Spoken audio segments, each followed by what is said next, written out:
बात समझते हैं चैप्टर इलेक्ट्रोमैग्नेटिक इंडक्शन।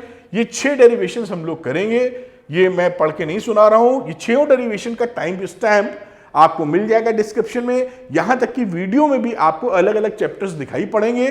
कोई बच्चा चाहता है 6 पढ़ना, पढ़ लीजिए। मान लीजिए किसी को तीसरे में दिक्कत है, तो आप जैसे ही कर्सर को, माउस को, अपनी उंगली को मोबाइल पर उस चैप्टर के ऊपर ले जाएंगे, वो शो करने लगेगा, वाला देख सकते हैं। यानी फटाफट देखिए, अपना काम बनाइए।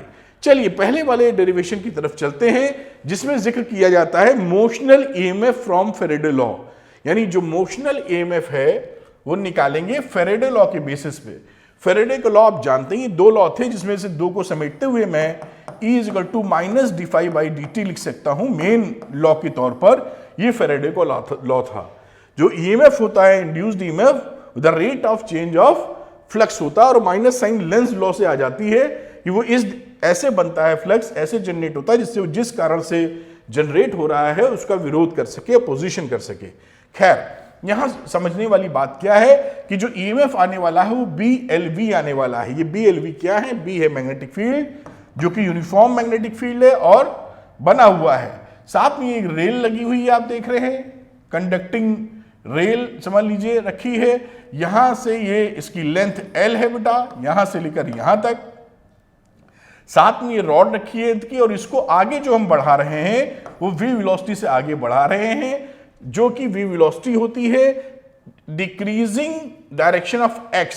X क्या होगा? X आपका यहां से इतना डिस्टेंस X है, दिस इज द X।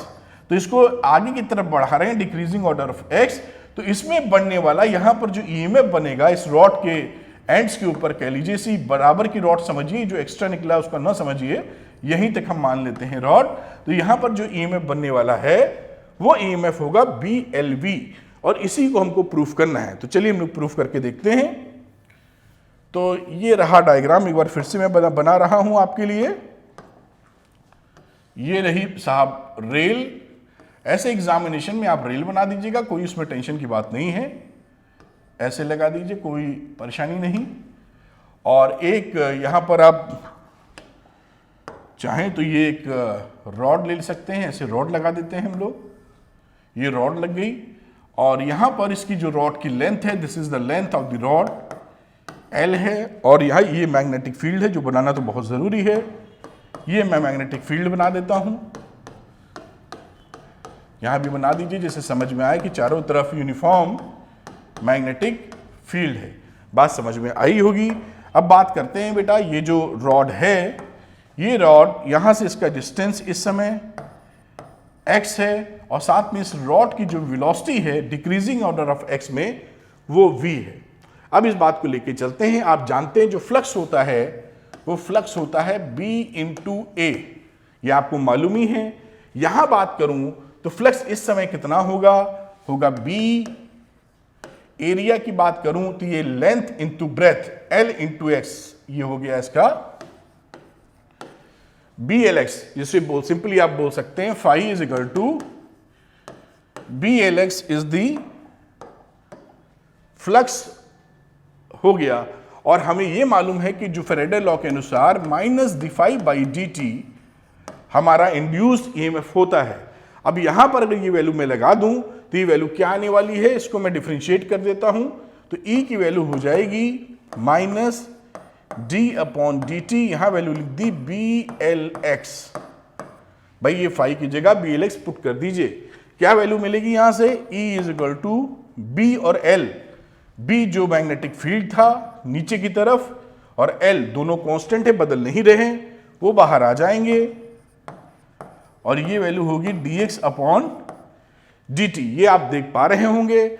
अब इसी -dx/dt को, मतलब इसको मैं समझ सकता हूं BL -dx/dt, और -dx/dt का यही मतलब है कि टाइम के साथ x घट रहा है, क्योंकि ये आगे बढ़ रहा है तो x घट रहा है।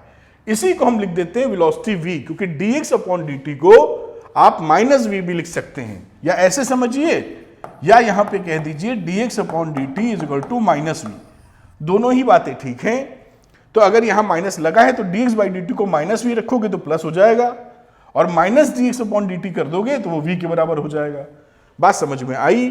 तो ये चीज बन गई आपकी BL और dx ये आगे बढ़ने का रेट, x खत्म होने का वो बन गया v, और ये फॉर्मूला प्रूव्ड हो गया, हेंस प्रूव्ड। ध्यान रखिएगा ये जो फॉर्मूला, इसे बोलते हैं मोशनल ईएमएफ,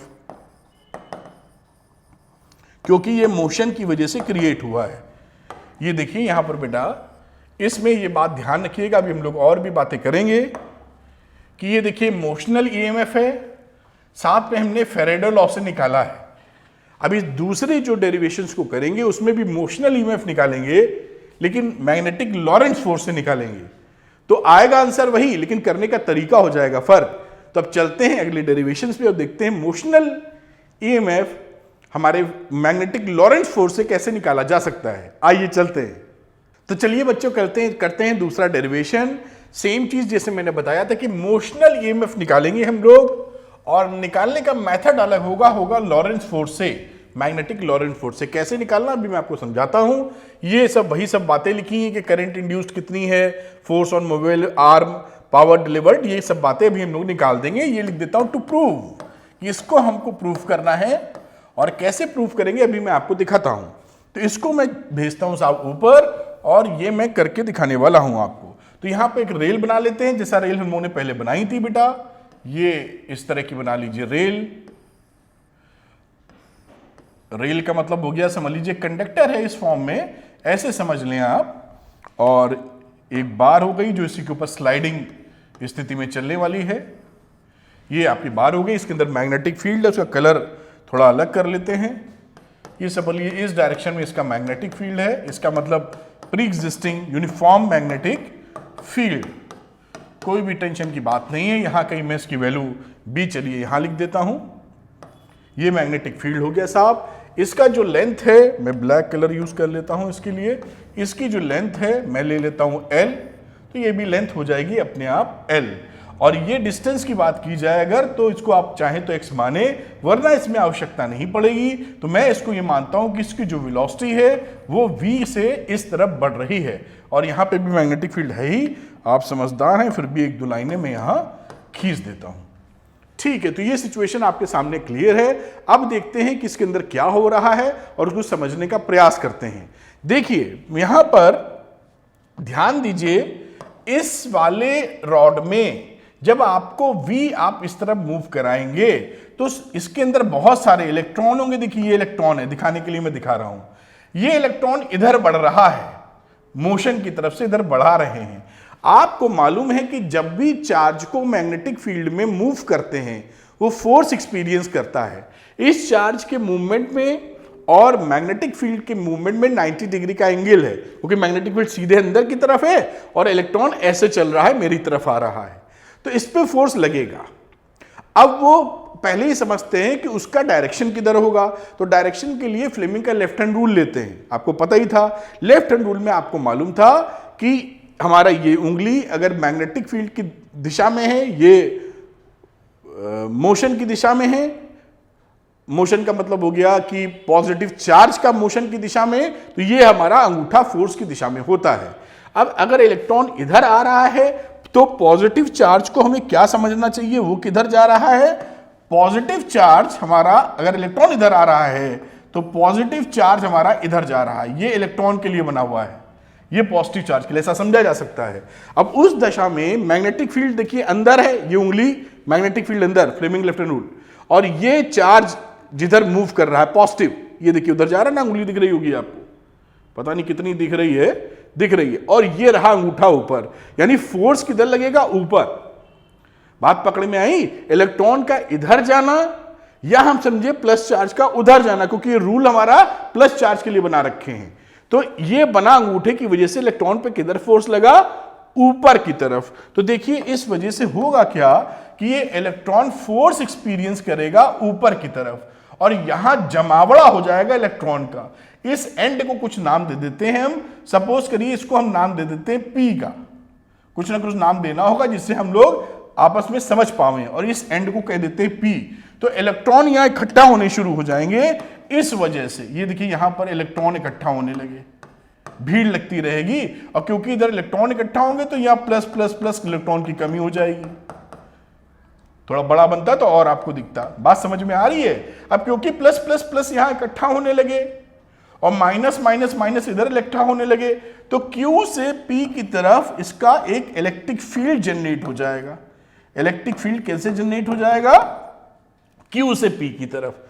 आपको मालूम है कि एक इलेक्ट्रिक फील्ड के अंदर जब चार्ज मूव करता है तो इलेक्ट्रिक फील्ड होने से उस पर फोर्स लगता है, और उस फोर्स की वैल्यू होती है, आप जानते होंगे, F is equal to QE। ये हम लोगों ने पढ़ रखा है। तो अगर ये इकट्ठा है, अब जैसे ही इलेक्ट्रॉन इधर भागने की कोशिश करेगा, है ना, इलेक्ट्रिक फील्ड का डायरेक्शन इधर है और इलेक्ट्रॉन भागने की कोशिश इधर कर रहा है due to this motion, due to magnetic Lorentz force. लेकिन इस इलेक्ट्रिक फील्ड की वजह से इलेक्ट्रॉन पे लगने वाला फोर्स किधर होगा? इलेक्ट्रिक फील्ड की विपरीत दिशा में, क्योंकि नेगेटिव चार्ज है ये। पॉजिटिव में उसी दिशा में लगाता है, नेगेटिव में उल्टी दिशा में। तो इलेक्ट्रॉन दो टाइप के फोर्स एक्सपीरियंस करेगा। मैं बना रहा हूं बड़ा फोटो। ये इलेक्ट्रॉन यहां पर फोर्स लगेगा, फोर्स मैग्नेटिक लॉरेंस फोर्स, और इस दिशा में लगेगा इलेक्ट्रिक फील्ड वाला फोर्स। बात पकड़ में आई होगी। अब ये दोनों में टसल चलेगी और तब तक चलेगी जब तक दोनों बराबर ना हो जाएं। जब ये बराबर हो जाएंगे तो ये इलेक्ट्रॉन इधर इधर जाना बंद कर देगा। बात पकड़ में आई होगी। ये इंपॉर्टेंट है, छोटी महीन बात, लेकिन ये है इंटरेस्टिंग और सरल। खैर, अब जब ये दोनों आपस में बराबर हो गए तो इक्विलिब्रियम स्टेज में, तो हम लिख सकते हैं, ये क्या था, इसको लिख सकते थे Fe और Fm। तो यहां पर बराबर हो जाएगा Fm is equal to Fe। बात समझ में आई? मैग्नेटिक लॉरेंस फोर्स क्या होता है? QVB sine theta. Sine theta में 90 डिग्री तो है ही, चार्ज इधर जा रहा है, B अंदर है, तो QVB रहा साइन थीटा 1 हो गया। तो ये रहा QVB साइन थीटा में साइन 90 लिख देता हूं जिससे कोई बच्चा कंफ्यूज ना हो। और इलेक्ट्रिक फील्ड की कहानी, तो इलेक्ट्रिक फील्ड था Q इंटू E, तो ये रहा Q इंटू E। बड़ी अच्छी बात। अब यहां से देखिए Q से Q गया निपट, साइन 90 होता है 1, तो इलेक्ट्रिक फील्ड हो गया VB। देखिए कितने बढ़िया तरीके से इलेक्ट्रिक फील्ड निकल आया। अब देखिए इस रॉड में हमेशा हम V is equal to EL potential difference वाली बात कर रहे हैं। ये जो मैंने ऐसे V लिखा है इसका मतलब स्पीड समझिएगा। अभी मैं ऐसे V लिखूंगा तो ये पोटेंशियल डिफरेंस समझिएगा, नहीं इसी में कंफ्यूज ना हो जाएं आप। ठीक है साहब। अब पोटेंशियल डिफरेंस वाली बात करें तो आप V को E इंटू L लिख सकते हैं। इस कंडक्टर में cross this conductor electric field है, पोटेंशियल डिफरेंस बन गया, लेंथ इसकी L के बराबर है। बात समझ में आ रही है? तो V is equal to EL हो गया। अब E की जगह ये जो फॉर्मूला था ये वैल्यू पुट कर दीजिए यहां पर, तो ये क्या बन जाएगा? VBL। ये देखिए V है वाला स्पीड और ये पोटेंशियल V वाला है। इस V को मैं V लिख देता हूं, या इसके चक्कर से बचने के लिए इंड्यूस्ड EMF ही लिख दो, जो बन जाएगा VBL। और ये देखिए फॉर्मूला प्रूव्ड हो गया, हेंस प्रूव्ड या प्रूव्ड। तो आया वही फॉर्मूला जो मोशनल EMF, क्या है? मोशनल EMF, मोशनल EMF आया फॉर्मूला वही, लेकिन ये किस फंडे पर आया है? मैग्नेटिक लॉरेंस फोर्स के फंडे पे आया है। पहले वाला फेरेडे के लॉ पे आया था। ठीक, आएगी वही चीज, कोई इसमें साइंस थोड़ी बदल जा रही है। ठीक, आगे की चर्चा करते हैं। मान लीजिए इसमें रेजिस्टेंस R है, यहां पर इसका रेजिस्टेंस, जो यहां से अब करंट फ्लो होनी शुरू हो जाएगी। भाई यहां माइनस माइनस इलेक्ट होंगे, प्लस प्लस, और ऐसे करंट इसमें ऐसे करंट फ्लो होनी शुरू हो जाएगी। तो मान लेते हैं पूरे सर्किट का रेजिस्टेंस R है, तो उसमें करंट की वैल्यू क्या होगी? तो करंट की वैल्यू आप लिख सकते हैं, कोई बड़ी बात थोड़ी, I लिखिए, EMF था E और ये रहा R। अब E की वैल्यू थी BLV अपॉन R, तो ये आ गई आपकी जो उसके अंदर करंट जाने वाली है। क्या है ये? करंट। अगली बात करते हैं, फोर्स कितना लगेगा कंडक्टर के ऊपर, जो रॉड है। तो फोर्स की वैल्यू हुआ करती थी फॉर्मूले के अनुसार F is equal to IBL या ILB साइन थीटा। हम लोगों ने पढ़ी थी, कौन से फोर्स की बात कर रहे हैं? हम लोग के ऊपर यहां जो रॉड रखी थी इस पे कितना फोर्स लगने वाला है। ठीक, इस पे कितना फोर्स लगने वाला है। तो आप यहां पर लिखिए I, और I की वैल्यू नहीं निकालिए, BLV upon R। Into length into B, और साइन थीटा की वैल्यू हो गई 90 डिग्री, तो साइन 90 डिग्री। तो ये वैल्यू देखिए क्या हो गई, B square L square V upon R, B square L square V upon R. ये फॉर्मूले के तौर पे याद रखिएगा, ये इसका फोर्स आ गया यहां पर, ये आप पकड़ पाए होंगे, तो मैं यहां आपको आसानी लगे इसलिए मैं फिर से एक बार लिख देता हूं। जो फोर्स लगा वो लगा B square L square V upon R. इसको भी पकड़ के रखिए बेटा, ये कभी कभी पूछा जाता है और आता रहता है। अब बात करते हैं पावर डिलीवर्ड, पावर कितनी डिलीवर्ड हो रही है, तो पावर डिलीवर्ड P की वैल्यू होती है F इंटू वी। ठीक, अब वैल्यू रख दो, F जो फोर्स लगा है B square L square V upon R, और ये वेलोसिटी से और मल्टीप्लाई हो गया, तो वैल्यू हो जाएगी B square L square V square upon R. ये फॉर्मूला आ गया पावर का। तो ये P is equal to B square L square V square upon R, ये फॉर्मूला आ गया बेटा। बस हेंस प्रूव्ड हो गया, सारी बातें आपने निकाल डाली। इस तरीके से सवाल करेंगे, डेरिवेशन करेंगे, बहुत ही आसान है, कहीं कोई प्रॉब्लम नहीं होने वाली।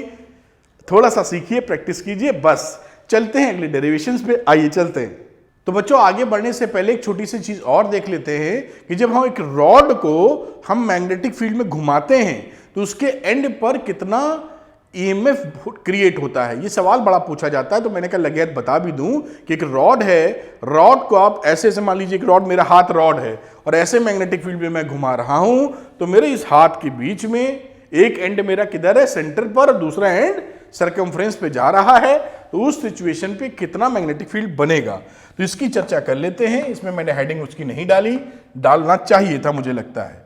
खैर, क्या हम लोग समझने की बात कर रहे हैं कि ये देखिए रॉड है, इस रॉड को यहां पर सेंटर पे पाइवट कर दीजिए और ऐसे हम सर्कुलर मोशन में इसको घुमा रहे हैं। उम्मीद करते हैं थोड़ा फील मिला होगा, सेंटर से थोड़ा खिसका हुआ लग रहा है, लेकिन आप ऐसे ही मान के चलिए। इसका लेंथ ले लेते हैं हम लोग कोई L, और इसकी जो एंगुलर वेलोसिटी है, यूनिफॉर्म एंगुलर वेलोसिटी ले लेते हैं ओमेगा। अब और मैग्नेटिक फील्ड का डायरेक्शन जो है वो परपेंडिकुलर अंदर की तरफ है, ये आप पहचान पा रहे होंगे। यूनिफॉर्म मैग्नेटिक फील्ड है जो कि B है, तो इसको याद भी रखिए। बाकी मैं आपको निकाल के दिखा भी देता हूं। इसके एंड पर अगर यहां पे मैं सेंटर का C लिख दूं और ABCD लिख दूं, BD CD, तो CD के बीच में जो EMF बनने वाला है वो EMF बनता है बेटा कितना, EMF बनेगा हाफ BL स्क्वायर ओमेगा। इसको आप याद भी रखिए, बहुत जगह यूज भी होगा, और इसको निकालने के बहुत तरीके हैं, कम से कम 2 तरीके तो एक एग्जाम्पल में ही दे रखे हैं एनसीईआरटी में। मेरी इच्छा हो रही है कि मैं दोनों ही तरीकों को आपको बता दूं। खैर, पहले तरीके का जिक्र करता हूं जो इंटीग्रेशन वाला मेथड है, दूसरा तरीका थोड़ा कॉन्सेप्चुअली लॉजिकली फिट करने की कोशिश है। तो मेथड नंबर 1 अगर मैं लिखूं यहां पर इंटीग्रेशन के हिसाब से, तो सपोज करिए सेंटर है, यहां से कहीं x दूरी पर, x डिस्टेंस पर, यहां से x दूरी पर एक छोटा सा पार्ट हम लोग dx ले लेते हैं, दिस इज x। ठीक, इस dx, अब मोशन तो कर ही रहे हैं और ये x है, तो v equal to R omega लगा सकते हैं यहां पर। तो अभी हम लोग जब ये पार्टिकल यहां पे जितने इलेक्ट्रॉन्स होंगे, इस छोटे dx में कितना इंड्यूस्ड ईएमएफ क्रिएट होने वाला है, क्योंकि ये अगर ऐसे जा रहा है तो ये भी तो मोशन कर रहा है। उस बात की बात करें तो d की वैल्यू कितनी आएगी। अब d हम जानते हैं BVL होता था, हमने सीखा था इंड्यूस्ड ईएमएफ BLV होता था, तो B लिखा साहब बच्चों। लेंथ की बात करते हैं तो ये लेंथ हो जाएगी यहां पर dx, क्योंकि इसके बीच में ईएमएफ की चर्चा की जा रही है। साथ में v लिख देता हूं अभी, और इसको लिख देता हूं dx। बात पकड़ पाए होंगे, एक स्टेप और b, और इस v को लिख देता हूं r ओमेगा। तो मैं r की जगह x आ जाएगा, x ओमेगा। ये देखिए बहुत ही आसान है, कोई टेंशन होती नहीं। ये अब पूरा ईएमएफ हमको चाहिए तो इसको इंटीग्रेट कर देना होगा bx ओमेगा dx से। कहां से कहां तक, यहां से शुरू करोगे तो 0, यहां तक जाओगे तो लेंथ l, बस 0 से लेकर l तक चले जाओ, उसमें है ही क्या, इतना सरल तो होता है ये। ई की वैल्यू कितनी होगी, यहाँ कांस्टेंट क्या, बी ओमेगा कांस्टेंट है क्योंकि ये बदल नहीं रहा है, एंगुलर वेलोसिटी भी बदल नहीं रही, तो 0 to L x dx है ना, बस b ओमेगा ये हो गया x square upon 2 0 to L, और e की वैल्यू आप वैल्यू पुट कर दीजिएगा, अब तो दिख ही रहा होगा, half b omega L square, ये आपका ईएमएफ आ गया, ये ऊपर कहीं लिखा था ये वैल्यू आ गई। तो फर्स्ट मेथड है इंटीग्रेशन वाला, जो सरल है, सीखना चाहिए, पिद्दी सा इंटीग्रेशन है, इसको नाम जरूर इंटीग्रेशन है, बाकी तो कुछ है ही नहीं। दूसरी कहानी क्या सीखी जाती है जो एनसीईआरटी में ही दे रखी है, वो भी बता देता हूं आपको। अब यहां पर इसको क्रॉपिंग का ऑप्शन नहीं होना, इस फोटो को दोबारा मैं बनाना चाह रहा था, एनीवे यही समझाता हूं और खिसका के करूंगा, चलो ऐसे भी तो हो सकता है, मैं इसको ऐसे लेके आता हूं, इधर जगह शायद मिल जाए। तो साहब यहां पर अगर आप देखिए, अब हम क्या इमेजिन कर लेते हैं, इमेजिन के छोड़िए, एक नया डायग्राम पकड़िए जिससे कि आप साफ सुथरे तरीके से मैं बता पाऊं। तो ये रही बात, एक वही कहानी, और यहां पर इमेजिन करते हैं कि जो रॉड थी वो रॉड यहां पर पहले फिक्स मान लेते हैं, दूसरी रॉड वेरी कर रही है जो फ्लक्स में चेंज कर रही है, तो ओ लिख दो, ओपी चलो रॉड ले लेते हैं इस बार, और कभी कोई पर्टिकुलर एंगल थीटा पे थी, उस समय यहां पहुंची, इसका रेडियस आर है, ऐसे समझ लेते हैं, रेडियस आर वगैरह वगैरह, जो एंगुलर स्पीड है वो साहब ओमेगा भी है इसकी, ठीक। ये कहानी है, मैग्नेटिक फील्ड वगैरह तो है ही, बिना उसके तो काम होगा नहीं, तो आप बड़े समझदार हैं ही। अब इसकी अगर मैं बात करूं तो आप फ्लक्स की बात करें तो फ्लक्स को कितना लिख सकते हैं, कोई रॉड यहां थी और ये रॉड यहां से यहां तक पहुंच गई है, तो ये एरिया हुआ ना अभी, ये एरिया, इस एरिया की वैल्यू क्या होगी आप जानते ही हैं, ये थीटा एंगल कवर किया है इस समय, तो जब ये 2 पाई कवर करता था, जब ये 2 पाई एंगल कवर करता था तो एरिया निकलता था पाई आर स्क्वायर, जब ये थीटा एंगल कवर करेगा तो एरिया निकलेगा pi r square upon 2 pi into theta, मतलब वैल्यू कितनी होगी, ये एरिया है, तो अभी एरिया जो कवर्ड आया है वो पाई से पाई काट दो, हाफ आर स्क्वायर थीटा आया है, बात समझ में आई होगी। फ्लक्स का फॉर्मूला होता है बी इंटू एरिया, तो यहां फ्लक्स लिखा, मैग्नेटिक फील्ड बदल नहीं रहा है, एरिया की जगह लिखा half square theta. Faraday law के अनुसार आप जानते हो इसे minus D phi by D T कह सकते हो, और अगर मैग्नीट्यूड वाइज की बात करो, माइनस साइन छोड़ दो कि भाई कितना है ईएमएफ, कहाँ के प्लस माइनस से छोड़ो, ईएमएफ बताओ, तो ये वैल्यू लिखेंगे। यहां पर जो फ्लक्स है यानी ई की वैल्यू मैं क्या लिख सकता हूं, D phi by D T, देखिए कितने आसानी से आता है ये सब, डी अपॉन, और समझना भी जरूरी है, घोटना नहीं है, ये बातें समझो, कोई भी सवाल में ट्विस्ट कर देंगे, आपसे गलत हो नहीं सकता, क्योंकि आप इसके डीएनए को जानते हैं, डीएनए। खैर आगे बात करते हैं, ई कितना हो गया, तो यहां पर बी है कांस्टेंट और रेडियस कहां बदलने वाली, तो हाफ बी आर स्क्वायर, और ये रहा D theta upon D T, आप बहुत ही बढ़िया खिलाड़ी हैं, ये रहा हाफ बी आर स्क्वायर और D theta upon D D होता है ओमेगा। अब ये आर की जगह अगर लेंथ एल ले रखे थे, यहां आर पकड़ लिया समझाने के लिए, तो इस लेंथ को आप लिख दो half B L square omega. मेरे ख्याल से बात आप समझ गए और वही वैल्यू निकल आई। तो करने के 2 मेथड थे एनसीईआरटी, मैंने कहा मैं भी बता दूं क्योंकि ये है इंपॉर्टेंट, एग्जामिनेशन में सीबीएसई बोर्ड में आता ही आता है, नीट जेई में भी टपकता रहता है, तो जब वो टपकता रहेगा तो हम लोग संभाल लेंगे उसको, बड़ी सुंदर बात है। आप बात लॉजिक पूरा समझ गए होंगे। अब इसके आगे की चर्चा करते हैं नेक्स्ट टॉपिक की, जो कि है ये रहा कि भाई methods of generating induced EMF. आपको ये बेटा बड़ी अच्छी तरीके से मालूम है कि ईएमएफ कैसे कैसे जनरेट कर सकते हैं, ये समझते हैं, क्योंकि ईएमएफ के लिए फ्लक्स का जो फॉर्मूला है वो है B A cos theta, B dot A, ये आप बड़े बढ़िया तरीके से जानते हैं, इस तरीके से फॉर्मूला आप लिखते हैं। ये फ्लक्स खुद स्केलर क्वांटिटी होती है, हमसे अच्छा आपको पता है। एनीवे, तो पहली चीज क्या बदल सकते हैं इसमें, देखिए चेंजिंग द मैग्नेटिक फील्ड। आप अगर मैं और ईएमएफ लिखा हुआ है तो ईएमएफ की वैल्यू होती है minus D phi by D T, देखिए, तो अगर हम फाई में चेंज करेंगे तो ई में भी चेंज होगा, तो यहां पर अगर हम बी बदल दें तो बी के बदलाव से हमारा पहला पॉइंट यानी हमारा ईएमएफ बदल जाएगा, बात समझ में आती है। दूसरा कह रहा है changing the area of the coil, ये देखिए सेकंड खिलाड़ी, इस एरिया को बदल दो, तो भी बदलाव होगा। या तीसरा खिलाड़ी कौन सा है, चेंजिंग द रिलेटिव ओरिएंटेशन, यानी इस थीटा को बराबर बदलते रहो। ये थीटा किसके बीच का एंगल है, मैग्नेटिक फील्ड और एरिया वेक्टर के बीच में। एरिया वेक्टर कहां, जो अपर्चर है उसका नॉर्मल डायरेक्शन में बाहर की तरफ, उसके बीच का आप बदलते रहे तो काम बन जाता है। इन दोनों की बात बी को बदलना और एरिया को बदलना। बी तो क्या है, जैसे जैसे मैग्नेटिक फील्ड बदलता चला जाएगा ये बदलता चला जाएगा, उसको आप पकड़े हुए हैं, कोई चेंजिंग मैग्नेटिक फील्ड लगा दीजिए, उससे बदलाव होता रहेगा। दूसरा बात करता हूं एरिया वाली कहानी, तो एरिया वाली कहानी आपने अभी देखी थी, मोशनल ईएमएफ वाली। इस रॉड को आगे जब बढ़ाते हैं वी वेलोसिटी से तो एरिया में कमी आती है, या इधर भगाओगे तो एरिया बढ़ेगा, तो एरिया चेंज कर सकते हैं नंबर 2 मेथड से। अब नंबर 3 जो हमारे लिए इंपॉर्टेंट, जिसको बताने के लिए मैंने इतनी स्टोरी बताई है, नंबर 3 होता है इस थीटा के लिए खेल खेलना। तो जो मोटर्स वगैरह बनती हैं, ये अपर्चर है, देखिए उसका रेक्टेंगुलर कॉइल, इसमें करंट वगैरह फ्लो होगी और वो आप घुमाते जाएंगे। तो ईएमएफ की बात करते हैं कि इसको घुमाने पर कितना ईएमएफ बनेगा, है ना। ये ईएमएफ बनता है E equal to NBA omega sine omega T. ये वैल्यू क्या होती है, इसका जिक्र हम लोग अभी करने वाले हैं और समझने वाले भी हैं, लेकिन अभी बात को आगे लेके चलते हैं और समझते हैं क्या क्या वैल्यू निकालनी है। यहां हम लोग डेरिवेशन करेंगे इसका और समझेंगे कि वैल्यू कैसे आ रही है।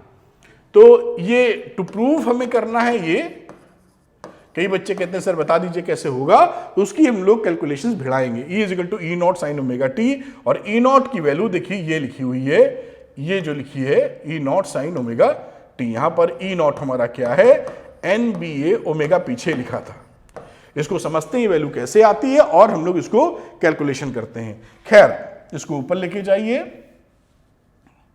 अब यहां पर एक कॉइल बना लेते हैं बेटा, ये बन गई साहब कॉइल, ऐसे जैसे किताबों में यहां आप लोग एग्जाम में बनाएंगे। रही बात मैग्नेटिक फील्ड की, तो ये मैग्नेटिक फील्ड का मैंने डायरेक्शन दिखा मारा है, और ये एक्सिस ऑफ रोटेशन है, एक्सिस ऑफ रोटेशन। अब यहां बात करें तो PQRS जो भी आप नाम देना चाहें दे सकते हैं इस अपर्चर की कहानी। और ये है पूरा कॉइल, लिख दीजिए जैसे ये हो गया कॉइल, ये बन गया डायग्राम। आप जानते हैं कि इसमें जो फ्लक्स होता है, फाई होता है, वो होता है BA cos थीटा। इससे तो कोई परेशानी है नहीं। थीटा क्या है, इसके नॉर्मल, इस अपर्चर के या इस कॉइल के नॉर्मल से जो एंगल बनता है B से, ठीक, वो एंगल थीटा हो जाता है। ठीक है साहब, अगर ये हमको मालूम है तो हमको यहां पर ये भी मालूम है कि जब ये घूमेगी, भाई ये कॉइल है ना, ये देखिए ये मैग्नेटिक फील्ड में ऐसे कॉइल है और ये मैग्नेट, इसको ऐसे कॉइल को घुमा रहे हो, तो इसका जो एरिया वेक्टर है, ये इस एरिया वेक्टर है इस सरफेस के, ये भी देखिए उसी स्पीड से ऐसे ऐसे घूम रहा है, आप समझ पा रहे होंगे। तो इस कॉइल की जो घूमने वाली प्रवृत्ति, उसी को संभालेंगे हम लोग। अब इसको घूमने का जो रोटेशन की कहानी है वो किस स्पीड से है, तो यहां पर लिख लेते हैं theta is equal to omega T. ये पता ही है एंगुलर के बारे में। अब यहां पर थीटा की वैल्यू पुट कर दीजिए, तो ये आ जाएगा BA cos थीटा की जगह ओमेगा टी। ये बात पकड़ में आती है। फेरेडे साहब के हिसाब से, फेरेडे लॉ के हिसाब से E होता है माइनस d∅dt। फेरेडे का लॉ ही यही बताता है, इसी का इस्तेमाल कर लेते हैं। E is equal to minus d/dt और फाई की जगह BA cos ओमेगा टी। अब इसको डिफरेंशिएट करने की बारी है, माइनस ले लीजिए, और यहां पर जो BA है वो तो साहब कांस्टेंट ही है, और ये रहा d/dt cos ओमेगा टी।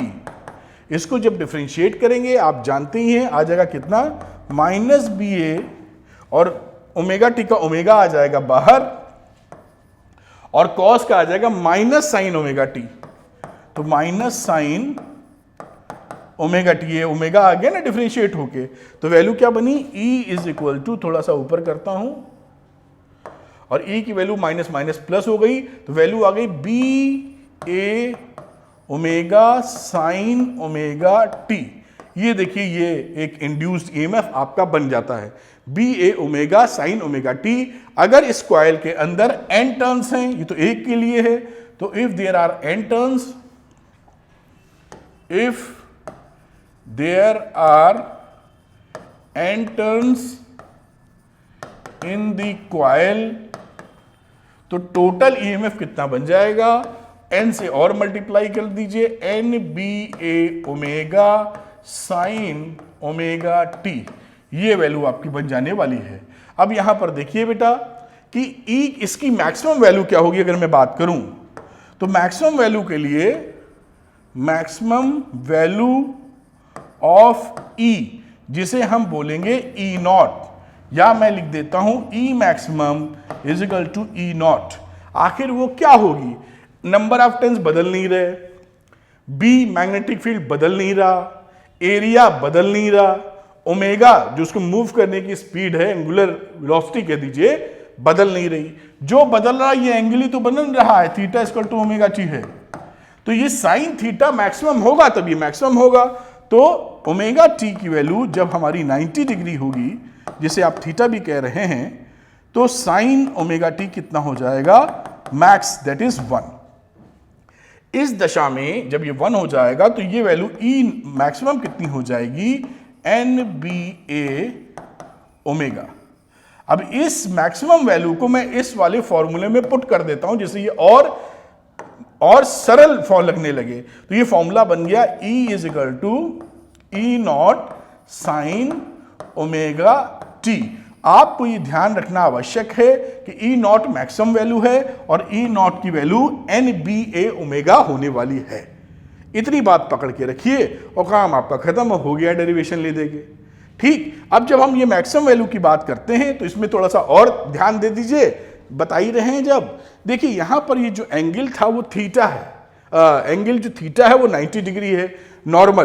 तो अगर मैग्नेटिक फील्ड ऐसे है, ऐसे, तो ये जो कॉइल है वो ऐसे होनी चाहिए, तभी इसका नॉर्मल ऊपर जाएगा और इससे वो 90 तभी बनाएगा। तो ये मैक्सिमम कब बनेगा, जब हमारा मैग्नेटिक फील्ड ऐसा हो और जो कॉइल हमारा है, आपको फोटो दिखाने की कोशिश है, वो ऐसी हो जिससे इसका नॉर्मल ऊपर की तरफ जाए, बीच में एंगल 90 बन जाए। बात पकड़ लिया, बाकी इसको घुमा घुमा के आप बनाते रहिए, उसमें कोई भी दम नहीं है, प्यार से आप करेंगे सारी बात आपकी समझ में आती रहेगी। तो इस तरीके से डेरिवेशन किया जा सकता है, आपके लिए फ्रूटफुल है, ये ध्यान रखना आवश्यक है। एसी वगैरह जब आप पढ़ते हैं तो इसी फॉर्मूले से शुरुआत होती है भाई, जनरेटिंग अल्टरनेटिंग करंट। तो एक कॉइल को आप घुमाना शुरू कर दीजिए तो बिजली बनने लगती है, वो तो आपको मालूम ही है। शादी ब्याह में जाते हैं तो पीछे जनरेटर लेके नहीं चलता, हो एक ट्रॉली पे रखा होता है और ट्रॉली में डीजल, वो इंजन होता है एक, उसमें डीजल वीजल पेट्रोल जो भी डाले रहते होंगे वो घूमता है, और जितने वो लाइट वाइट वाले हैं शादी में, my name is I am a disco dancer चल रहा होता है, धमाधम नागिन डांस, तो वो कहानी वही चलती है। एनीवे, वो सब तो मजाक की बातें हैं। मुद्दा ये है आपको फील कराने के लिए कहाँ पे यूज करेगा, तो आप नॉर्मल शादी ब्याह में आप देखेंगे तो यही होता है, पीछे ट्रॉली में वो जनरेटर रखे रहते हैं, बिजली पैदा हो रही होती, चल रही होती गाड़ी। खैर, अगले डेरिवेशन पे आते हैं, आइए चलते फटाफट देखते हैं। तो चलिए बच्चों, करते हैं अगले डेरिवेशन को। ये भी बहुत इंपॉर्टेंट है। ये सेल्फ इंडक्टेंस या म्यूचुअल इंडक्टेंस, इनमें से दो खिलाड़ी में से एक खिलाड़ी पेपर में अक्सर 1-2 साल में पूछा जाता है। वेरी इंपॉर्टेंट कहने का मतलब जरूर तैयारी कीजिए, ये एल के बारे में भी और आने वाली अगली डेरिवेशंस एम के बारे में भी, जिसे म्यूचुअल इंडक्टेंस कहते हैं। तो मुझे कहीं लिख देना चाहिए कि ये काफी इंपॉर्टेंट है, जिससे आप बढ़िया परफॉर्म करें। सेल्फ इंडक्टेंस की बात कर रहे हैं, जिसका सिंबल हम यूज करते हैं एल से लिखा हुआ, जान पा रहे होंगे। लॉन्ग सोलेनॉइड की बात कर रहे हैं। लॉन्ग सोलेनॉइड या परफेक्ट सोलेनॉइड की बात की जाए तो क्या होता है, जिसका लेंथ उसकी रेडियस से काफी बड़ा हो। बड़ी छोटी सी बात है, समझ लेंगे। ये फॉर्मूला हम प्रूफ करने वाले हैं। ये पहले क्यों लिखता हूं, जैसे हर बार बताया है, जैसे आप कनेक्ट कर सके कि हम करने क्या जा रहे हैं। और ये एन होता है टर्न डेंसिटी। टर्न डेंसिटी का मतलब हो गया लीनियर टर्न डेंसिटी कह दीजिए, पर यूनिट लेंथ पे कितने नंबर ऑफ टर्न्स हैं, और ये टोटल नंबर ऑफ टर्न्स है। ये फॉर्मूला इसी से निकला हुआ है, ये भी हम डिराइव करेंगे। चलिए फर्स्ट क्लास, इसको ऊपर लेके जाओ, मैं करके दिखाता हूं कैसे करना चाहिए। सोलेनॉइड लेते हैं, ये रहा एक सोलेनॉइड, एक लॉन्ग सोलेनॉइड, भरपूर आपको दिख रहा होगा। इसकी कुछ रेडियस होगी, सपोज करिए ये इसकी रेडियस है और ये साहब बेटा इसकी लेंथ है। क्योंकि इसको परफेक्ट बनाना है या लॉन्ग सोलेनॉइड की बात कर रहे हैं, इसलिए लेंथ हमारी बड़ी होनी चाहिए इसके रेडियस से। तो ये परफेक्ट हो जाता है सोलेनॉइड या लॉन्ग सोलेनॉइड हो जाता है। और linear turn density, linear turn density इसकी कितनी है साहब, वो है n, यानी पर यूनिट लेंथ पर कितने टर्न्स हैं, कितने चक्कर मारे हैं इसने, ये स्मॉल n है। अब आप ये भी जानते हैं कि इसके अंदर जो मैग्नेटिक फील्ड मिलेगा वो ये सब पढ़ चुके हैं, यूनिफॉर्म मैग्नेटिक फील्ड आपको मिलने वाला है। उसकी वैल्यू कितनी होती है, उसकी वैल्यू होती है B = म्यू नॉट एन आई, ये इसकी वैल्यू होती है mu naught n × I। Mu naught पहचान ही रहे, n हो गया लीनियर टर्न डेंसिटी और साथ में I हो गया जो इसके अंदर करंट आप उस समय डाल डूल रहे होंगे।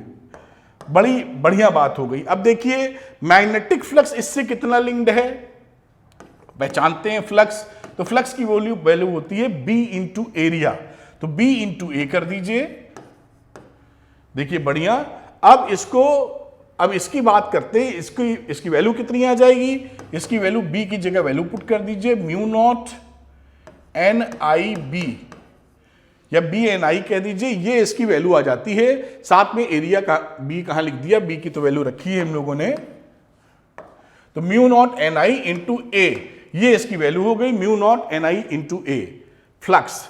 अब देखिए ये जो फ्लक्स है वो 1 टन से एसोसिएटेड है। भाई इसमें तो बहुत सारे टन होंगे, बहुत सारे का मतलब सपोज करिए टोटल नंबर ऑफ टन्स कितने हैं इसमें, total number of turn suppose कर लेते हैं कैपिटल N है, तो टन डेंसिटी क्या हो गई N/L। इस फॉर्मूले को भी ध्यान रख लेते हैं। इसमें अगर n टर्न्स हैं कैपिटल N के बराबर, तो 1 टन से लिंक्ड है ये फ्लक्स अभी, तो टोटल फ्लक्स जो लिंक्ड होगा पूरे सोलेनॉइड से वो कितना होगा, ये क्या है, ये magnetic flux linked with 1 turn, with 1 या ईच टर्न, 1 टर्न से है। टोटल मैग्नेटिक फ्लक्स क्या रहा, total magnetic flux linked with solenoid with the ये सब आप लिख लीजिए विद दी सोलेनॉइड। तो भाई जितना भी टर्न्स है उससे इसको कर दीजिए मल्टीप्लाई, तो टोटल फ्लक्स लिंक्ड क्या हो जाएगा, ये मान लीजिए इसको कुछ φ1 कह रहे थे, तो टोटल φ क्या हो जाएगा, ये जो फ्लक्स लिंक्ड है इसको नंबर ऑफ टर्न से मल्टीप्लाई कर देना, यानी म्यू नॉट NIA और कितने नंबर ऑफ टर्न्स हो गए N × L। भाई कैपिटल N की वैल्यू यहां देखें तो N × L आएगी। इस फॉर्म में भी फॉर्मूला निकालते हैं, अगले फॉर्म में भी निकालेंगे, इसको रख दीजिए N × L number of turns. ये आ गया साहब फ्लक्स। अब ये इक्वेशन एक बन जाती है। इस इक्वेशन के बाद मैं मल्टीप्लाई करके भी लिख देता हूं, इसको थोड़ा ऊपर ले जाना होगा। तो ये देखिए फ्लक्स कितना आ गया, यहां वैल्यू देखिए म्यू नॉट N² IAL, ये इक्वेशन आपकी मिल गई 1। अब हम लोग जानते हैं कि जो सेल्फ इंडक्टेंस होता है, उस सेल्फ इंडक्टेंस से जो फॉर्मूला हम लोगों ने पढ़ रखा है, वो फॉर्मूला पढ़ा है φ L × I बाय डेफिनेशन। ये भी हम जानते हैं, जिसको हम कह देते हैं इक्वेशन नंबर 2। अब इसी में आप वैल्यू रख दीजिए, φ की वैल्यू रख देते हैं mu naught N² IAL = LI। ये देखिए I और I गया कट, तो L की वैल्यू कितनी आ गई, थोड़ा सा मैं कलर भी चेंज कर लूं, एक ही कलर चलता है तो दिमाग आपका फ्लैट ना कर जाए। तो L की वैल्यू हो जाएगी म्यू नॉट N² और ये रहा साहब L × A। ये देखिए एक फॉर्मूला आ गया, ये यही डेरिवेशन आपसे पूछा जाता है। अब अगर इसमें कैपिटल N में तब्दील करने की कोशिश करें तो हम ये जान ही रहे थे कि N की वैल्यू थी N/L कैपिटल N। ये N क्या था, टोटल टर्न्स कितने हैं, ठीक, टोटल टर्न्स, ये टर्न डेंसिटी थी। इस N की जगह ये वैल्यू रख दो तो L कितना आ जाएगा, म्यू नॉट N/L का स्क्वायर LA, यानी म्यू नॉट N², ये L इसके स्क्वायर से जाएगा कट, तो हो जाएगा A/L। ये एक फॉर्मूला और आ गया, म्यू नॉट N² A/L। अब मान लीजिए जो मटेरियल है उसकी परमेबिलिटी, कोई सॉफ्ट आयरन वगैरह आप डाल के बैठ गए हैं जिसकी परमेबिलिटी μr है सपोज करिए, तो इसमें μr से और मार दीजिए, मल्टीप्लाई। मतलब क्या बोल रहा हूं कि मान लीजिए जो सोलेनॉइड लिए थे, इस सोलेनॉइड में आपने सॉफ्ट आयरन भर दिया, पूछा जाता है सब आयरन भरे हुए हो, क्या है, सॉफ्ट आयरन, जो बड़ा अमूमन भरा ही जाता है। इसकी रिलेटिव परमेबिलिटी क्या थी, म्यू आर। तो ये फॉर्मूला अब क्या हो जाएगा, ये हो जाएगा L is equal to mu R into mu naught, और बाकी जो कहानी लिखी हुई है यानी n square a upon L, n square a upon L इस फॉर्म में। और अगर इस फॉर्म की बात की जाए इसकी, तो इसमें भी लिख दो, उसमें वही चीजें तो हैं, म्यू आर म्यू नॉट, और यहां क्या रहा, n स्क्वायर एल है। बस ये फॉर्मूला हो गया। कहीं भी पूछा जाए इससे ज्यादा आपसे पूछेंगे नहीं और इससे कम आप सीखेंगे नहीं। बहुत बढ़िया, तो हर चीज आपको एक्सप्लेन हो जाएगी और आ जाएगी। तो इस तरीके से सेल्फ इंडक्टेंस की बात पकड़ के रखें। ये डेरिवेशन वेरी इंपॉर्टेंट के सेगमेंट में आता है बहुत ही ज्यादा सरल जो मैंने करके दिखाया। चलते हैं अगले डेरिवेशन पे जो होगा इसका बड़ा भाई म्यूचुअल इंडक्टेंस। आइए तो बच्चों करते हैं अगले डेरिवेशन को, म्यूचुअल इंडक्टेंस को। ये काफी इंपॉर्टेंट है और कई बच्चों को ये थोड़ा पसंद नहीं आता, हार्ड लगता है, लेकिन ये हार्ड बिल्कुल नहीं है, बहुत ही ज्यादा सरल है। देखिए मैं समझाता हूं, एक ही झटके में आपकी समझ में आ जाएगा और चपक जाएगा मैग्नेट की तरह। देखिए बात समझते हैं। जो पढ़ने वाले हैं वो है mutual inductance of two long solenoid. जब म्यूचुअल इंडक्शन की बात की जाती है तो दो कॉइल चाहिए होता है, ठीक है। ये भी वेरी इंपॉर्टेंट एग्जामिनेशन पर्पज से, एग्जामिनेशन वैल्यू काफी ज्यादा है इसकी। ये फॉर्मूला है, यहां पे आप देखेंगे mutual inductance of one with respect to two या mutual inductance of two with respect to one, दोनों बराबर निकलेंगे अभी, उसी को हम लोग m बोल देते हैं, इसलिए केवल m लिखा हुआ है। ये mu naught n1 n2 a upon L है। ये सारी चर्चाएं हम लोग करेंगे और बाकी बातें लिखी हुई है अपनी जगह। तो ये जो कॉइल बना हुआ है इसमें मैं थोड़ा ये सिंबल समझा दूं जिससे आगे आपको समझने में मदद मिले। हम लोगों ने दो कॉइल पकड़े हुए हैं, दोनों कॉइल की लेंथ को सेम रखा है सिंप्लिसिटी के लिए, वरना थोड़ी कैलकुलेशन भयानक हो जाएगी। तो L है इसकी लेंथ, इस फॉर्मूले में यूज्ड भी है। एरिया है A, ये जो S1 जो एरिया है, S1 का एरिया है सपोज करिए A, तो इस एरिया को हमने A पकड़ लिया यहां पर, ठीक। अब दूसरी बात करते हैं, क्या है, N1 N2। पहली वाली कॉइल यानी जो S1 सोलेनॉइड है उसके लिए N1 नंबर ऑफ टर्न्स है टोटल और N2 number of total turns in second solenoid. इतनी बातें यूज की गई, अभी मैं आपको दिखाता हूं करके, बहुत ही प्यार से आप कर लेंगे, ठीक है। ये मैं लेके चलता हूं साहब, इसको हटाओ और अपना कार्यक्रम शुरू करो। मान लेते हैं ये हमारे पास एक सोलेनॉइड है, देखिए ऐसे बनाता हूं, आपको बहुत अच्छे से दिख गया होगा। अब इसका नाम मैं रख देता हूं साहब S1, इसमें करंट अभी भेजूंगा तब दिखाऊंगा। और इसके ऊपर एक सोलेनॉइड को और हम चढ़ा देते हैं, जैसे सिलेंडर के ऊपर सिलेंडर चढ़ाते हैं ना, एक सिलेंडर तो हमें दिख रहा है, तो ऐसे ही समझ लीजिए रोलिंग है और ये एक सोलेनॉइड है, ऐसे ऐसे ऐसे ऐसे करते हुए, और इसके ऊपर एक दूसरा इससे बड़ा सोलेनॉइड हमने ऐसे चढ़ा दिया। समझ पाए होंगे ना, जैसे कि एक के अंदर एक सिलेंडर चला जाता है, तो वैसे ही सोलेनॉइड कुछ दिख नहीं रहा है जिससे मैं समझा सकूं, लेकिन आप बात मेरी पकड़ पा रहे होंगे, समझ पा रहे हैं ना। अब यहां पर जो है वो सोलेनॉइड मैं यहां पर बना देता हूं थोड़ा बड़ा करके। देखिए ये देखिए बना दिया सोलेनॉइड, ब्लैक है तो कुछ दिख रहा होगा, ये सोलेनॉइड ऊपर जा रहा है, this is S2 black colour से दिख गया ना, बड़ा सोलेनॉइड है, इसको पूरा इसके ऊपर वुंड किया हुआ है, चढ़ाया हुआ है, ये लेंथ हो गया। अब हम S1 की बात करें तो S1 का जो रेडियस था वो था साहब R1, रेडियस ले लो। इस काले वाले का मतलब है बड़े वाले का R2 ले लेते हैं, इसका रेडियस भी हो गया। अब देखिए चर्चा शुरू करते हैं। मान लीजिए हम लोगों ने पहले करंट S2 में फ्लो कराई, भाई किसी एक में टाइम वेरिंग करंट डालोगे तो दूसरे में फिर इंड्यूस्ड चीजें होनी शुरू होंगी म्यूचुअल इंडक्टेंस वाली, ठीक है। तो अभी एक साथ नहीं, पहले हम लोगों ने काला कलर ले लेते हैं, इसमें हमने पहले करंट फ्लो कराई और जिसका नाम दे रहे हैं I2, टाइम वेरिंग करंट है। तो देखिए ये दोनों क्या है, कोएक्सियल हैं, ध्यान रखिएगा, दोनों की एक्सिस एक ही जगह है। Two long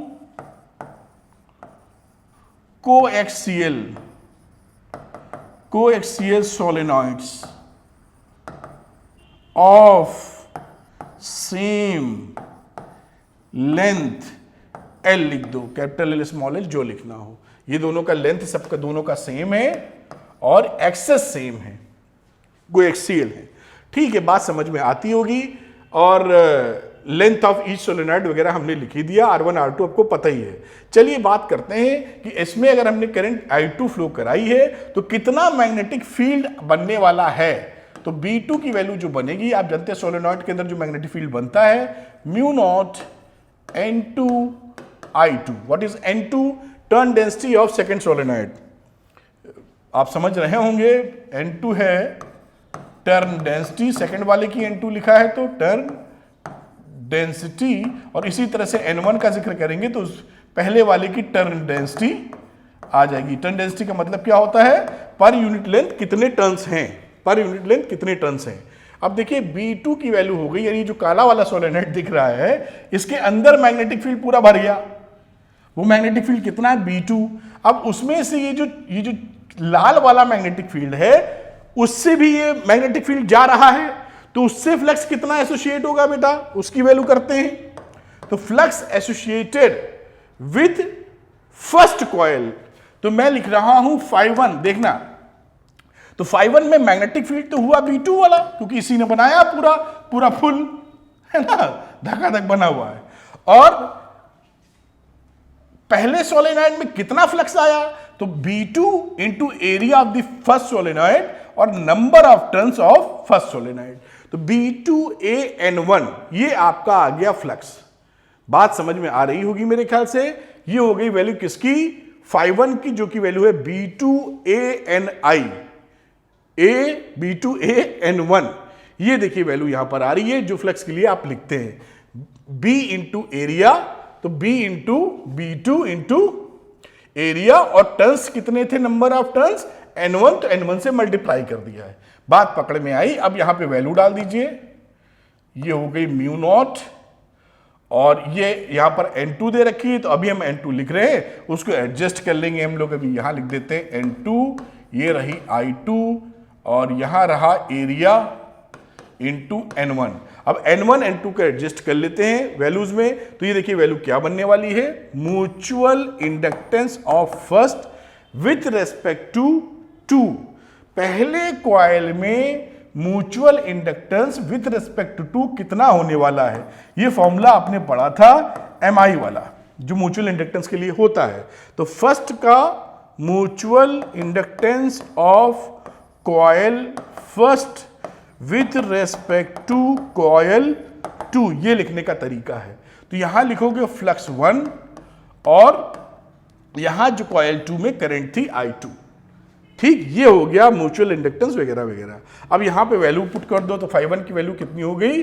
mu naught N2 I2 AN1 upon I2 बराबर लिखिए। तो I2 तो निपट गए बेटा यहां पर, ये देखिए।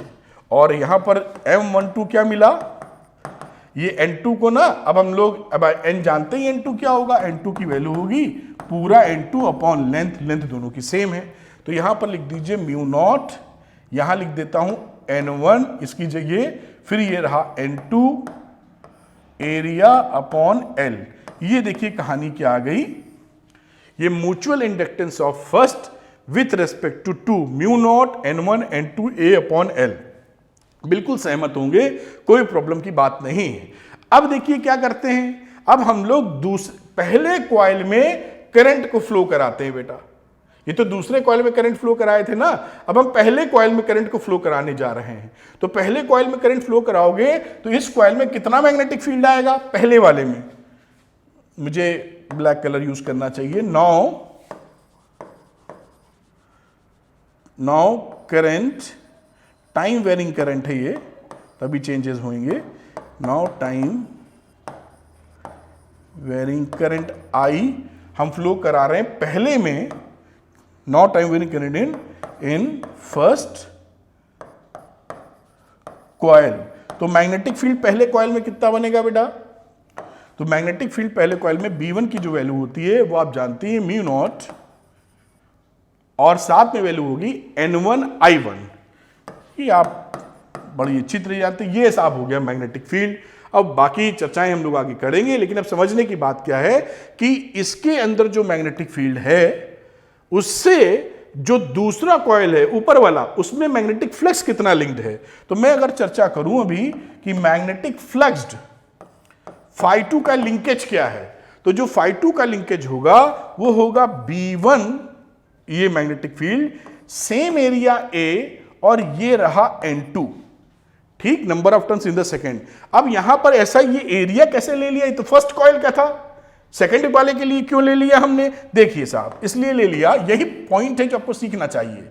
यहां पर एक्सेस सेम है, कोएक्सियल है, तो ये जो पोर्शन है, ये देखिए बचा हुआ पोर्शन है ना बेटा, जो इस अंदर वाली सोलेनोइड के एक्स्ट्रा है, तो ये देखिए एक्स्ट्रा, यहां पर तो कोई मैग्नेटिक फील्ड है नहीं, इसी तरह नीचे, क्योंकि मैग्नेटिक फील्ड तो सोलेनोइड के अंदर होता है, तो यहां तो कोई मैग्नेटिक फील्ड नहीं, तो यहां तो जीरो मैग्नेटिक फील्ड है, जीरो भी। तो इसके लिए जो मैग्नेटिक फील्ड है वो किस एरिया में इफेक्टिव है, इसी एरिया में, पहले वाले के लिए ही तो इफेक्टिव है, क्योंकि इस एरिया में तो वो है ही नहीं। चलिए एक बार फिर से यहां डायग्राम बना के दिखाने की कोशिश करेंगे, क्योंकि ये पॉइंट इंपॉर्टेंट है। यहां पर हम लोगों ने ये सोलेनोइड बनाया था, और इस सोलेनोइड का जो एरिया था A था, इसके ऊपर एक काला वाला सोलेनोइड चढ़ाया था, कोएक्सियल बना दीजिए ऐसे, अगर मैं डायग्राम अच्छा बना पाऊं तो थोड़ा कम खचड़ पचड़ करते हुए ऐसे बना लेता हूं। यहां पर क्योंकि एक्सेस दोनों की सेम है, तो जो ये हमारा कलर तो पकड़े रहना चाहिए जिससे आप समझ पाए, तो साहब, अरे रेड कलर, तो ये फर्स्ट कॉइल नंबर 1 है S1, इसमें करंट आपने भेजी I1, तो ये जो मैग्नेटिक फील्ड बनाएगा वो लाल वाले में ही बनाएगा, इसी के अंदर करंट है, और ये काला वाला कितना एरिया लिया रहे उससे कोई मतलब ही नहीं है, क्योंकि फ्लक्स लिंकेज तो इतने में ही होगा, यहां तो फ्लक्स जीरो होगा, क्योंकि मैग्नेटिक फील्ड तो सोलेनोइड के अंदर रहती है, जो S1 के अंदर रहेगी। ये बड़ा इंपॉर्टेंट फैक्ट है बच्चों, क्लियर नहीं होता, ये बहुत सरल बातें हैं। तो यहां पर इन पॉइंट्स पर या इन पॉइंट पर कोई मैग्नेटिक फील्ड नहीं होगा, कोई फ्लक्स लिंक नहीं होगा, इसलिए हम लोग एरिया इसी का लेते हैं। खैर मैंने काफी जोर दिया है, उम्मीद करते हैं पकड़ पाए होंगे। तो φ2 की वैल्यू हो गई B1 इंटू AN2। अब B1 की वैल्यू यहां से डाल दीजिए, म्यू नॉट N1 I1 और AN2, ये फ्लक्स लिंक्ड हो गया। अब आगे यहां भी N1 वगैरह की वैल्यू डाल दो, म्यू नॉट N1 को लिख सकते हो N1 अपॉन L, और फिर ये N2 लिख देते हैं, फिर ये आप चाहो तो एरिया लिख दो, करंट I लिख दो। ये देखिए वैल्यू लिख दी हमने किसकी, φ2 की, तो ये वैल्यू हो गई mu naught N1 N2 A I1 upon L। अब mutual inductance of 2 with respect to 1, ये क्या रहा, ये होगा φ2 अपॉन I1, क्योंकि करंट तो I1 में डाली है। अब इसकी वैल्यू डाल दीजिए यहां पे, mu naught N1 N2 A I1 upon ये L, और साथ में ये I1, और ये I1 कट गया, वैल्यू आ गई mu naught N1 N2 A upon L। और देखिए ये जो वैल्यू आई है, ये M21 के लिए, M12 के लिए भी यही वैल्यू थी, ये देखो ना, ये देखिए M12 के लिए भी वही वैल्यू है, mu naught N1 N2 A upon L। तो M12 हो या M21 हो, कितना आसान है ये सब। इसको M21 दोनों के लिए वैल्यू, इसी को हम M बोल देते हैं, और दोनों के लिए वैल्यू लिखते हैं mu naught N1 N2 A upon L। ये आपका आंसर आ गया, या आप डेरिवेशन हो गया म्यूचुअल इंडक्टेंस का। आपको सारी वैल्यूज पता है, एरिया जो इनर वाला कॉइल है, लेंथ दोनों की सेम रखी गई थी, N1 N2 number of turn से पहले दूसरे कॉइल के अंदर इस तरह की बातचीत कर ली जाती है। तो ये इस तरह से आपने पकड़ लिया, बड़ी प्यार से काम हो गया। अब देखिए यहां पर एक बात और थोड़ी सीख लीजिए कि यहां पर ये जो कॉइल्स होते हैं ना, ये कॉइल जबरदस्त ऐसा नहीं है कि ये पूरी तौर पर एक दूसरे के साथ ऐसे ही बंधे रहें। ये तो देखिए कोफिशिएंट ऑफ कपलिंग यहां पे 1 हो जाती है, यानी पूरी तौर पे जितना फ्लक्स आपने डाला है उतना फ्लक्स दूसरे ने, कहां गया तार, दूसरे ने इसे पकड़ रखा है। हो सकता है इस समय अगर मैं बात करूं, रेड कलर पहले लेता हूं, और ऐसे कॉइल अगर आपने बनाया है और दूसरा कॉइल जो खड़ा किया है वो कुछ जगह कम डाली हमने। दूसरा कॉइल ऐसे है तो यहां पर एक कोफिशिएंट ऑफ कपलिंग लिखी जाती है। इस केस में K इज इक्वल टू 1 होता है, पूरा फ्लक्स इंटरैक्ट कर रहा है और यहां K की वैल्यू होती है 0। इसे बोलते हैं कोफिशिएंट ऑफ कपलिंग, एक्स्ट्रा समझ लीजिए। तो इस समय दोनों में यहां कुछ चेंजेस जो ये फ्लक्स में कराएगा कुछ नहीं कराएगा, तो ये शून्य हो जाता है इसमें फिर ले देके, और इसमें पूरा होता है। इसके बीच की भी सिचुएशंस हो सकती हैं, वो बात की बातें हैं, कोर्स में वो नहीं है। तो इतने बात आप पकड़ेंगे, एकदम मस्त तरीके से आपकी पढ़ाई हो सकती है।